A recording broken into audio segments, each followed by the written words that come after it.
Bon, aujourd'hui les amis, on va causer. Hello YouTube, ça va? Aujourd'hui, je vais faire une vidéo qui est pas la même que d'habitude. C'est une vidéo que je voulais faire depuis longtemps. Et c'est une vidéo en fait que j'aurais aimé, il y a 20 ans, pouvoir regarder. Sauf qu'il y a 20 ans, ça n'existait pas ce genre de choses. Et je me dis que je peux vous faire profiter de mon expérience en vous donnant les 7 ou 8 conseils que j'aurais aimé qu'on me donne moi quand j'ai commencé à apprendre l'anglais. Parce que moi, j'y suis arrivé et encore, j'apprends tous les jours. Mais j'aurais vraiment eu besoin de conseils à certains moments, que quelqu'un me guide. Et je pense pouvoir vous apporter quelques petits conseils. Vous êtes prêts? Allez, c'est parti.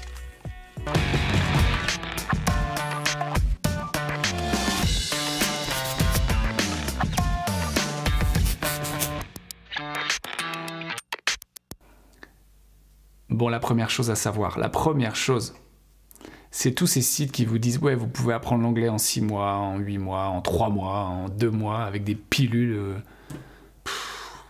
Bon, bref, ça m'énerve. Ça m'énerve parce que, en fait, on ne peut pas apprendre une langue vivante en si peu de temps. C'est un processus qui prend énormément de temps. Ça m'a pris des dizaines d'années pour le faire et je veux pas vous dégoûter. C'est pas ça l'idée. Mais faut vraiment l'entendre, quoi. On peut pas juste se dire « Tiens, je me mets à l'anglais et puis dans 6 mois, ce sera bon, quoi. » Il y a des gens qui peuvent le faire, mais la plupart des gens, non. C'est un processus qui prend du temps. Cela dit, ça ne veut pas dire que vous ne pouvez pas commencer à parler et à communiquer et à prendre du plaisir dès le départ. Parce que parfois on se bride, on se dit « Oh là là, il va falloir que j'apprenne tout ce vocabulaire et tous ces points de grammaire-là avant de pouvoir vraiment effectuer un acte de communication. » Mais c'est pas vrai, vous pouvez commencer à parler dès le premier jour, dès la première leçon. Ce sera simple, ce sera basique, mais ce sera de la communication. Et il y a autre chose qu'on ne dit pas aux gens. On insiste énormément sur l'apprentissage du vocabulaire. Mais en fait, vous allez apprendre des listes entières de mots qui vous serviront jamais. Et ce sont des mots qui ne sont pas fréquents, qui ne reviennent pas fréquemment dans la langue. Donc moi, ce que je vous propose aujourd'hui, c'est de vous faire prendre conscience qu'en anglais, il y a des mots qui reviennent tout le temps. C'est les mots les plus fréquents de la langue anglaise. Il y en a 1000, 2000, 3000. Je vous propose de télécharger dans la description la liste des 1000 mots les plus fréquents de la langue anglaise. Et vous allez juste les regarder, ces mots. Et je suis sûr, en fonction de votre avancement, qu'il y en a énormément que vous connaissez.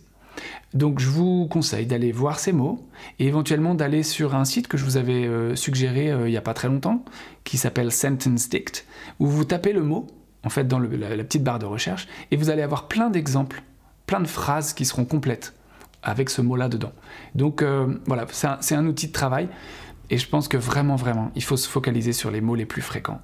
Parce qu'avec tous ces mots-là, vous pouvez faire des phrases, vous pouvez communiquer. Et ce sont des mots qui vont vous aider à mieux lire, à mieux comprendre les conversations.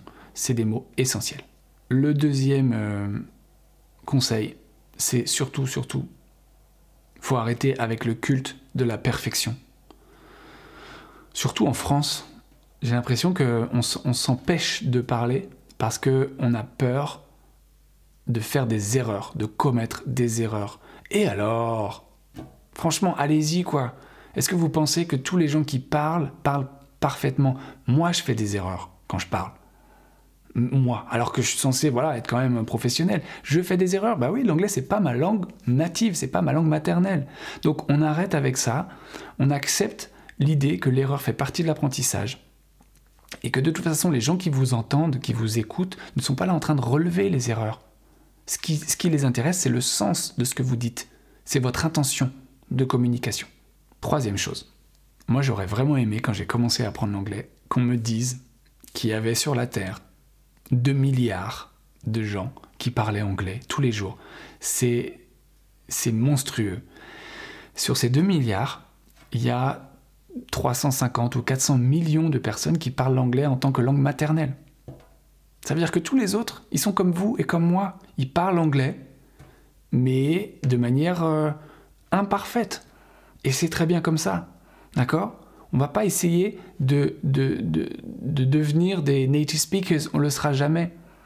Par contre, on peut chaque jour essayer de s'améliorer. Mais il faut vraiment se déculpabiliser et vous dire que des gens qui parlent anglais, il y en a beaucoup, des accents, il y en a énormément, d'accord? On compte pas loin de 40 dialectes différents en Grande-Bretagne. Donc un dialecte, c'est vraiment une manière de parler, c'est-à-dire un accent qui change, des mots qui changent. 40 différents rien qu'en Grande-Bretagne, d'accord? Donc il faut qu'on se calme là-dessus. Il faut, avant toute chose, favoriser la communication, faire le maximum d'efforts, mais ne pas chercher, ne pas viser la perfection. Quatrième point qui me semble essentiel. Alors là, écoutez-moi bien. Il faut que vous compreniez une chose, c'est que pour voir des progrès, il faut vous exposer à la langue quotidiennement. Je veux dire, il n'y a pas, pour le coup, il n'y a pas 36 manières de faire. Prenez une personne qui fait de la musculation. Il va à la salle de gym 1 fois par semaine, pendant 10 ans. Ben, il va pas progresser, le gars. 1 fois par semaine, pendant 10 ans, il va rien se passer. Une personne apprend le violon. Vous faites du violon 1 fois par semaine pendant 10 ans. Bah, je pense qu'au bout de 10 ans, ça va pas sonner terrible. Hein. Et pourtant, ça fera 10 ans que vous faites du violon. En revanche, si vous y allez tous les jours, ben voilà, tous les jours, les progrès arrivent. Donc je sais que c'est un peu vertigineux, ça fait peur. On se dit, mais moi, je ne peux pas passer tous les jours du temps sur l'anglais. Ben, si vous voulez vraiment progresser, je pense que là, il faut y aller, quoi. Et puis, il faut admettre cette idée-là, que c'est la fréquence d'exposition à la langue anglaise qui va faire vos progrès. Moi, il n'y a pas une journée où j'entends pas de l'anglais, où je parle pas anglais. Pas une seule dans les 10 dernières années. D'accord? Alors, vous allez vous dire, ouais, bah, lui, il est prof d'anglais, super. C'est vrai. Mais quand j'étais pas prof, c'était pareil. Quand j'étudiais l'anglais, il n'y avait pas une journée où j'étais pas en contact avec la langue. Alors ça ne veut pas dire qu'il ne faut pas faire des pauses ou qu'on ne peut pas s'autoriser 2 jours. 2 jours, 3 jours, ok. Mais après on ne se remet plus, quoi. Donc il faut être très très rigoureux. La 5e chose, pour contrebalancer ce que je viens de vous dire, pour adoucir un peu les choses, il faut que l'anglais, ou que la langue vivante que vous apprenez d'ailleurs, hein, c'est valable, tous ces conseils sont valables là pour toutes les langues, il faut que la langue que vous étudiez soit synonyme de plaisir. Il faut vraiment vous éclater à le faire. Si vous le faites sous la contrainte, vous ne pouvez pas progresser. Donc il faut que vous trouviez un moyen d'accéder à des contenus en anglais qui sont en lien avec ce que vous aimez. Si vous aimez les voyages, allez chercher des blogs sur Internet. Il y en a des milliers de gens qui font des articles sur les pays, sur les villes qu'ils ont vues avec des super photos. Lisez ces articles-là. Allez sur YouTube voir des blogs, des vlogs vidéo, donc des gens qui filment leurs voyages et qui parlent en anglais. Allez sur Netflix voir, j'ai vu un documentaire il n'y a pas longtemps qui s'appelle Expedition Happiness. C'est génial si vous aimez les voyages. Si vous aimez la musique, allez écouter des podcasts, des interviews sur YouTube. Vous allez vous éclater parce que vous aimez ça, d'accord? Si vous aimez regarder la télé, les talk shows, allez voir, il y a plein de talk shows qui vont vous permettre d'être en contact avec la langue quotidiennement et de prendre du plaisir en même temps. Si vous aimez les jeux vidéo, allez jouer aux jeux vidéo en ligne. Si c'est votre kiff, vous y allez jouer aux jeux vidéo en ligne et mettez un casque et commencez à discuter avec tous les joueurs. Alors ce ne sera peut-être pas des anglophones, mais ce seront des gens qui parleront anglais. Et vous allez développer, mais vous allez plus progresser là qu'en apprenant des listes de vocabulaire. C'est évident.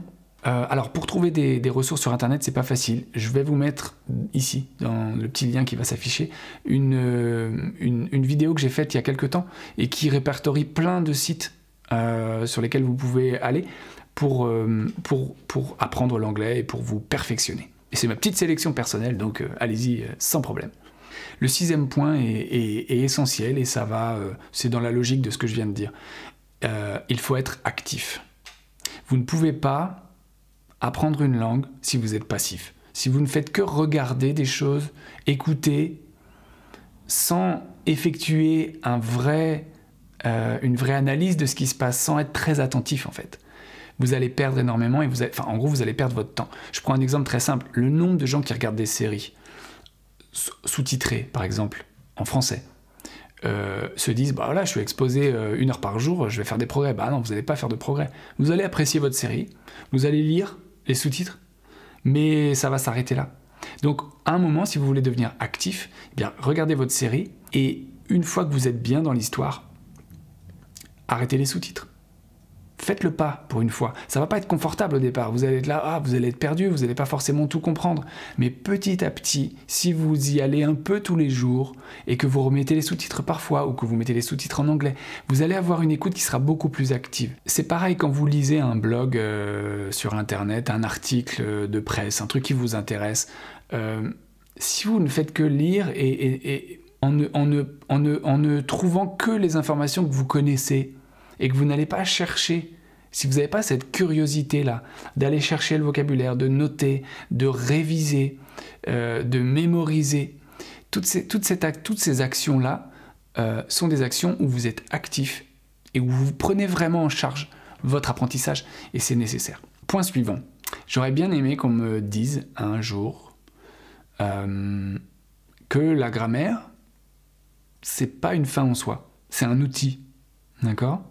Et le problème avec la grammaire, c'est que c'est facile, enfin c'est rassurant, c'est pas facile, c'est rassurant. C'est rassurant parce que, voilà, il y a des règles, des exceptions, un cadre, et ça nous rassure, on a l'impression que quand on a compris un point de grammaire, on va réussir à mieux communiquer. C'est pas forcément vrai. Moi, je pense que le plus important, c'est de se mettre dans une situation de communication.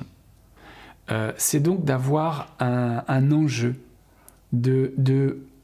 d'avoir besoin en fait de dire quelque chose. Il s'agit ici de vraiment de parler, de communiquer pour vraiment effectuer quelque chose, pas être dans simplement la lecture ou la compréhension, mais de se dire, une fois que je passe en phase expression, je vais essayer de me donner un objectif précis, une tâche à accomplir qui fait du sens pour moi et qui va motiver mon acte de communication. Je vous donne un exemple très, très bête. Un élève qui est en classe et qui est très timide. Peut-être que vous êtes comme ça. Très timide, l'objectif, ça va être de se dire, ok, je vais participer une fois. La prochaine heure de cours en anglais, je lève la main une fois. Je n'ai pas levé la main depuis 3 semaines, 1 mois. Je vais lever la main une fois. Au cours suivant, je vais lever la main 2 fois. Cours suivant, je vais lever la main 3 fois, etc., etc. Se donner des objectifs, essayer de sortir un peu de sa zone de confort. Pour des gens qui ne sont pas à l'école, l'objectif pourrait être de se dire, je vais, à chaque fois que je vais regarder une vidéo sur YouTube, laisser un commentaire. Laisser un commentaire en anglais par rapport à ce que j'ai vu. D'accord ? Donner mon ressenti, poser une question, exprimer un commentaire. Autre possibilité, si vous êtes sur les réseaux sociaux, allez sur une page Facebook. Regardez, on peut le faire là en direct. Vous allez sur n'importe quelle page Facebook pour apprendre l'anglais et vous allez voir que les différents posts qui sont proposés, on vous pose des questions, on vous demande votre avis. Regardez là, on vous demande votre avis. Vous pouvez très bien, à condition d'y être évidemment, de s'inscrire à ça, mais vous pouvez très bien du coup vous donner comme objectif de parler, de communiquer dans une situation qui sera réelle. Et enfin, dernière chose, très très importante, qu'on m'a pas beaucoup dite quand j'ai commencé l'anglais, ou alors je l'ai pas forcément entendu, ça c'est possible aussi, parce que des fois on nous dit des choses et puis on n'est pas vraiment prêt à les entendre. Il faut que vous prononciez, il faut que tout seul, vous preniez du temps, tous les jours, de manière isolée, parce que c'est pas évident dans les transports en commun ou avec du monde autour, mettez-vous tout seul un moment et prononcez, répétez, mettez tous ces mots, toutes ces expressions en bouche, écoutez, répétez, répétez pour soi, se parler à soi-même, d'accord ? Donner son avis tout fort. Toutes ces phases même d'imitation, moi j'ai beaucoup imité en fait, et je crois que c'est ça qui m'a fait aussi, qui m'a donné confiance tout simplement. Et c'est des phases qu'on met de côté. En général, on lit, on écoute, mais on parle pas beaucoup. Et en fait, on n'a pas besoin de quelqu'un en face de soi pour parler. On peut le faire vraiment tout seul. Et très honnêtement, répétez déjà des phrases que vous avez écrites, répétez après moi, des fois quand je vous propose des vidéos, essayez de trouver vraiment des modèles comme ça, et ça va vraiment, je vous dis, ça va vous libérer, et ça va vous permettre d'être plus à l'aise le jour où il faudra prendre la parole avec quelqu'un en vrai. Voilà, ben voilà les petits amis.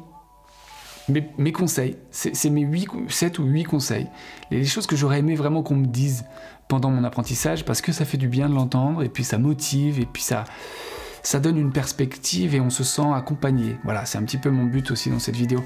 Et je voulais vous demander dans les commentaires, est-ce que vous voudriez pas, vous, me dire quels sont les conseils que vous auriez aimé qu'on vous donne quand vous étiez en train d'apprendre l'anglais ou actuellement.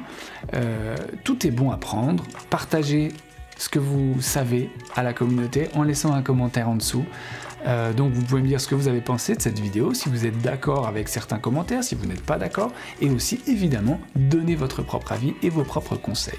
Voilà, merci beaucoup, n'oubliez pas de liker cette vidéo et de vous abonner à ma chaîne.